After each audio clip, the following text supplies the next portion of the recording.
기도하겠습니다. 거룩하신 하나님, 저희에게 새날 주시고 새롭게 시작할 수 있는 은혜 주심을 감사합니다.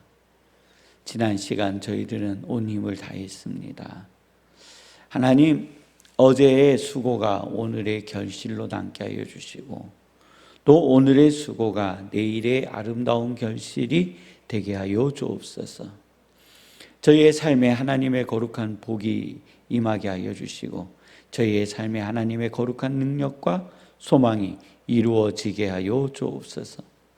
저희의 삶을 주님 앞에 다 맡겨드립니다. 하나님의 역사하여 주시고 주관하여 주시며 중앙교회 하나님의 큰 부흥이 일어나게 하여 주시고 주의 말씀을 따라 저희들이 하나님의 뜻을 따라 살아갈 수 있도록 주님 인도하여 주시옵소서. 하나님의 섭리와 하나님의 은혜가 저희 안에 있음을 주님 앞에 고백합니다. 주여 역사하여 주시옵소서. 주님 역사하여 주시옵소서. 주께서 함께하여 주옵소서. 네팔 선교를 앞두고 있습니다. 하나님이여 채워주시고 채워주시며 하나님께서 모든 것들을 인도하여 주심을 저희들이 현장에서 이후에 고백하며 들을 수 있도록 주님 인도하여 주시옵소서. 저희의 삶의 모든 것들을 맡겨드리며 예수님의 이름으로 기도드립니다. 아멘. 오늘 하나님께서 저에게 허락하여 주시는 말씀은 신명기 13장 1절 말씀입니다.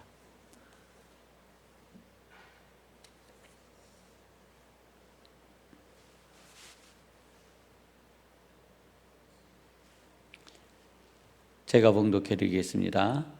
너희 중에 선지자나 꿈꾸는 자가 일어나서 이적과 기사를 내게 보이고. 아멘. 제가 오늘 새벽에도 그 차를 이제 끓이다가 잘 몰라서 얘가 확 넘쳐버렸어요. 얘가 왜 이러지? 이런. 처음 100도씨를 넘게 이렇게 끓일 때 이제 약초를 넣는 적화수호라는 약초와 대추하고 이제 그 감초를 넣고 이렇게 끓이잖아요. 걔는 넘치지 않잖아요. 처음 끓일 때. 오늘 이제 어저께 끓여놓고 오늘 이제 뒤펴야 되니까요. 다시 끓이는 걸 눌렀어요. 그랬더니 얘가 확 넘치더라고요. 아니 처음 끓일 때는 안 넘쳤는데 두 번째 끓일 때는 왜 넘치지? 제 얘기를 알아듣시는 분이 있어요. 경험하신 분이 있습니다. 그래서 그거를 상식이라고 생각해요. 제가 커피를 내려서 또 다른 데 가서 그 전기 주전 포트 있잖아요. 거기다 이렇게 넣고 이게 또 끓이는 거예요. 끓이니까 얘가 또 확 넘쳐요. 처음에 물과 커피를 넣고 끓일 때는 안 넘치는데 끓인 것을 가지고 다시 끓이면 얘가 넘치는 거예요. 포트 안에서요. 왜 넘치는지 이유를 아시는 분은 다 아세요. 저 같은 사람은요 몰라요. 그래서 또 똑같은 실수를 할 수 있어요. 뒤펴야 되는 거예요. 한번 끓인 거는 그 속에 그 물질들이 남아있나 봐요. 내 눈에는 그냥 물 같은데 물이 아니에요. 그래서 얘를 끓이면은요 거품이 일어나서 위로 확 넘쳐요.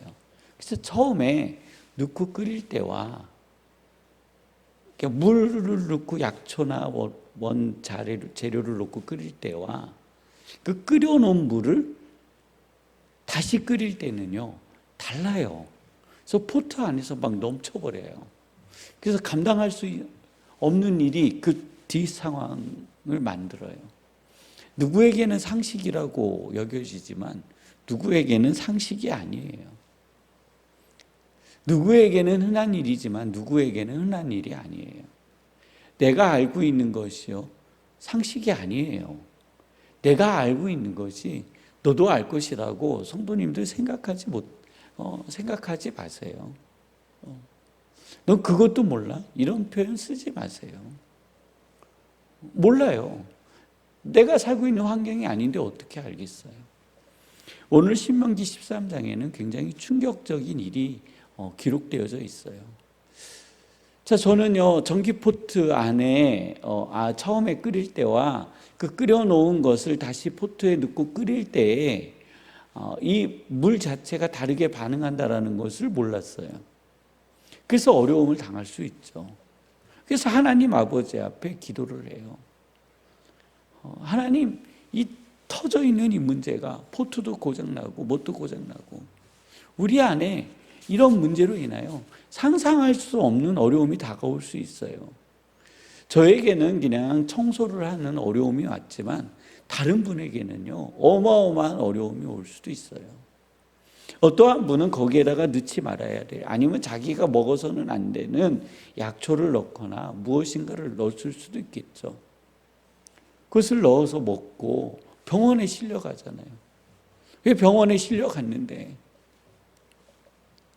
의사 선생님이 감당 못하는 일이 벌어졌어요. 현대의학으로 그것을 먹은 나를 도울 수 없는 거예요. 그냥 바라는 것은 그거죠. 내 몸이 그것을 이겨내든지 못 이겨내든지 그런 상황이 벌어질 수 있잖아요. 원하지 않는 그런 상황. 나는 내 몸을 건강하게 하기 위해서 먹은 물이 내 몸을 해하는 상황이 왔어요. 의사 선생님도 감당하지 못하는 상황이 왔어요. 그때 우리는 무엇을 할까요? 기적과 이사를 바라요. 하나님 고쳐주세요. 하나님 고쳐주세요. 우리는 기적과 이사에 굉장히 힘을 쏟아요. 교회 안에서도요, 많은 목회자들이 교회 안에 기적과 이사가 나타나야 된다고 생각을 해요. 목사가 기도하면 병자가 낫고 목사가 기도하면 귀신이 쫓겨나야 된다라는 생각을 해요. 그리고 교회 안에서도요, 기적과 이사를 본 성도들은요, 그 마음의 믿음이 좀처럼 변하지 않아요. 그리고 기적과 이사를 나타낸 목회자는요, 진정한 목사고 진짜 목사예요. 근데 저처럼 기적과 이사를 잘 안 나타내는, 아니 못 나타내는 목사를 만나면 저는 사기꾼이고 나쁜 놈이고 목사가 아니라고 생각해요. 저는 그런 분들에게 묻고 싶어요. 그러면 당신이 바라보는 그 목사님은 도대체 얼만큼의 기적과 이사를 나타내냐고요. 예수님 그러셨어요. 주여 주여 나는 주의 이름으로 귀신도 쫓아내고 이적도 행하고 기사도 행했습니다. 난 너 모르는데 내가 주의 이름으로 행했는데 왜 나를 모셔? 난 너 몰라. 이적과 기사가 전체가 아니라는 거예요. 그것을 행한 그를 누가 모른다고 하셨다고요? 예수님이 모른다고 하셨어요. 근데 우리는요, 이적과 기사에 매여 있어요. 우리가 친 사고를 해결해야 되는데 우리의 힘으로 해결할 능력이 없을 때 무엇을 원해요? 이적과 기사를 원해요. 오늘 신명기에는 이렇게 말씀하세요. 자, 너희들이 그 가나안 땅 안에 들어갔을 때 너희들과 함께한 이들 중에서 이적과 기사를 행하는 기묘한 일을 행하는 이들이 일어날 것이다. 없다라는 게 아니에요. 있을 것이다라는 거예요. 그래서 죽은 자도 살리고 병자도 고치고 너희 문제도 해결해 줄 거다. 근데 그들을 따르라 따르지 말라? 따르지 말라. 그들이 너희 앞에 이적과 기사를 보이고 너희를 다른 신에게로 끌고 갈 겁니다. 그때 너희는 생각하라. 너희들이 애굽의 종 되었을 때에 너희를 그곳으로부터 불러내고 홍해를 가르고 그 광야에서 만나와 그 다음에 신비의 물을 먹었던 그때를 너희는 무엇하라고요? 기억하라는 거예요. 너희 앞에서 보이는 이적과 기사가 아무리 크고 놀라울지라도 그보다 크겠냐라는 거예요. 근데 우리는 어때요? 우리가 이 신명기 지금 13장에 나와 있는 이스라엘 백성이다. 가나안 땅에 들어간 이스라엘 백성, 이 말씀을 잘 기억했을까요? 그렇지 않아요. 우리도 마찬가지. 우리에게 일어난 가장 큰 이적과 큰 기사는요, 예수 그리스도를 만난 사건입니다. 내가 죄의 종 아래에서 자유자가 된 거예요. 더 크고 놀라운 선물은 오늘 내가 눈을 감았을 때 천국에서 눈을 뜬다라는 겁니다.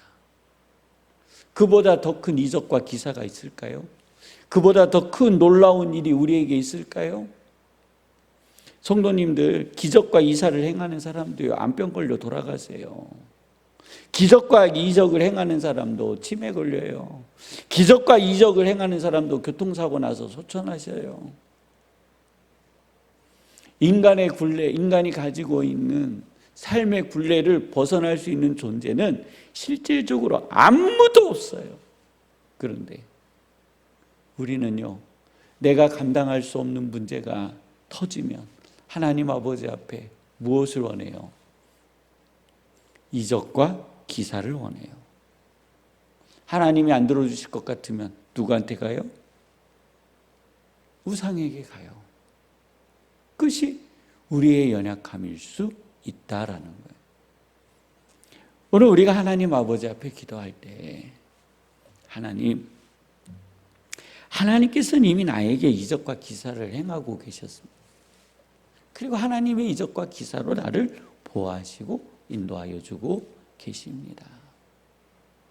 하나님 도우시고 인도하여 주시고 붙들어 주시고 축복하여 주시사 내가 하나님을 알게 하여 주옵소서. 하나님을 이해하게 하여 주옵소서. 하나님께 접근하는 믿음과 신앙이 나에게 있게 하여 주옵소서. 하나님을 온전히 알아가는 지혜가 하나님 나에게 있게 하여 주옵소서 하는 기도가 있기를 원합니다. 성도님들의 가정을 위해서, 일터를 위해서, 삶을 위해서 함께 기도하시다가 주기도문으로 마치시고 자유롭게 돌아가도록 하시겠습니다.